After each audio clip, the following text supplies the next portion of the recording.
ఆడపిల్లలపై వేధింపులు, అత్యాచారాలు పెరిగిపోతున్నాయని, ఆకతాయిలను ఆత్మవిశ్వాసంతో ఎదుర్కొనేందుకు కరాటే శిక్షణ ఎంతగానో దోహదపడుతుందని రిటైర్డ్ డిఎంఈ డాక్టర్ రాఘవేంద్రరావు పేర్కొన్నారు.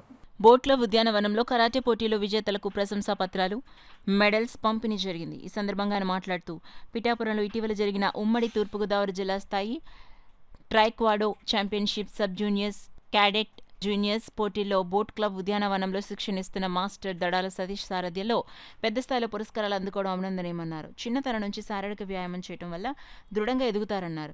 ఈనాడు బాలల్లో ఒబెసిటీ అధికంగా ఉంటుందని, దీనికి ప్రధాన కారణం శారీరక వ్యాయామం లోపించడమని డాక్టర్ రాఘవేంద్రరావు తెలిపారు. మాస్టర్ దడాల సతీష్ మాట్లాడుతూ, తమ సంస్థ తరపున కరాటే పోటీలో పాల్గొన్న 14 మందికి స్వర్ణ, 13 మందికి రజిత, 2 కాంస్య పతకాలు సాధించినట్లు తెలిపారు. ఈ కార్యక్రమంలో వాకర్స్ సంఘ అధ్యక్షుడు అడబాల రత్నప్రసాద్, కార్యదర్శి డాక్టర్ దాసరి, శ్రీధర్ తదితరులు పాల్గొన్నారు. సతీష్ గారు ఇక్కడ బోట్ల భావనలో పిల్లలందరికీ కూడా మంచి ట్రైనింగ్ ఇప్పిస్తూ పిల్లలందరినీ కూడా మంచి ఆరోగ్యవంతులు అవ్వడానికి, స్పోర్ట్స్మెన్ స్పిరిట్ డెవలప్ అవ్వడానికి, సెల్ఫ్ ప్రొటెక్షన్ కోసం ఈ మార్షల్ ఆర్ట్స్ నేర్పిస్తున్నారు. ఆయన అభినందిస్తున్నాను. మొన్న ఆదివారం పిఠాపురంలో జరిగిన ఒక నేషనల్ ఈ కాంపిటీషన్లో ఇక్కడ పార్టిసిపేట్ చేసిన పిల్లలందరూ కూడా మంచి మంచి బహుమతులు సాధించారు.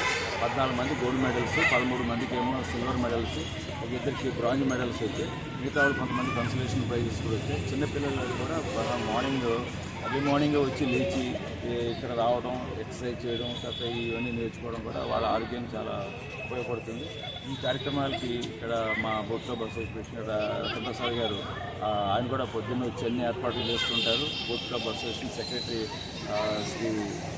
శ్రీధర్ గారు, వీళ్ళందరూ కూడా వీళ్ళ కృషితో ఇక్కడ బోట్ క్లబ్ డెవలప్ అవ్వడం, పిల్లలకి పెద్దవాళ్ళకి కూడా ఎక్సర్సైజ్ చేయడానికి, ఇటువంటి మార్షల్ ఆర్ట్స్ నేర్చుకోవడానికి కూడా అన్ని ఏర్పాట్లు చేస్తున్నారు. వారికి కృతజ్ఞతలు.